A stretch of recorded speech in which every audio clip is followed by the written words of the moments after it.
కన్యాకుమారి నుంచి త్రివేంద్రం వెళ్ళే రోడ్డు. ఇక్కడి నుంచి 12 కిలోమీటర్లు సుసేంద్రం అనే ఊరుంది.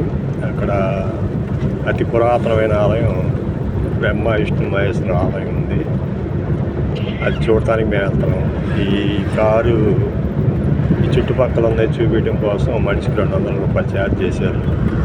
9 ప్లేసులు చూపిస్తారు. అక్కడ నాకు తెలిసి పూర్వకాలం ఎప్పుడో తెలుగు వాళ్ళు వచ్చి ఆ గుడిలో పూజలు చేస్తున్నారని విన్నాను. పోయి చూస్తే కానీ తెలియదు నిజమేంతో. చూశాక చెప్తాను ఈ విషయం.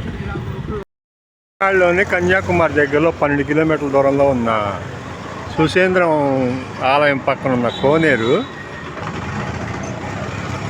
ఈ ఆలయం ప్రత్యేకత ఏంటంటే బ్రహ్మ విష్ణు మహేశ్వరులు ముగ్గురు కలిసి ఉంటారు. పైన విష్ణు ఆకారం అంట, సరిగ్గా కనిపించలేదు. మధ్యలో శివుడి ఆకారం అంట, నామాలుగా 3 నామాలుగా అడ్డనామాలుగా ఉంది. కిందేమో బ్రహ్మ ముఖంలాగా, అది బాగా క్లియర్గా కనిపించింది. ఇది గుడి ప్రత్యేకత. అట్లాగే సప్తస్వరాలు పలికిచ్చే రాతి పిల్లర్స్ ఉన్నాయి దీంట్లో కూడా.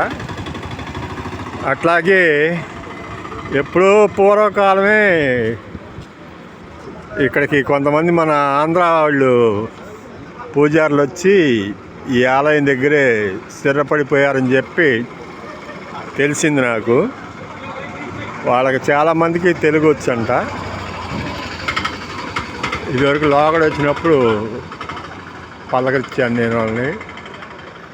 ఇప్పుడు ఒక ఆయన కలిశాడు, తెలుగు కొంచెం కొంచెం వస్తుంది కానీ కథ అది పెద్దగా తెలియట్లేదు ఆయనకి. ఆయన మన ప్రాంతం అతనై ఉన్నాడు, తమిళం అతనై ఉంటాడు. కాకపోతే తెలుగు కొంచెం బాగా వచ్చింది అతనికి. ఇది ఈ సుచేంద్రానికి సంబంధించిన ప్రత్యేకత. మీకు తెలియజేద్దామని వీడియో చేస్తున్నాను. ఇట్లు మీ శ్రేయోభిలాషి.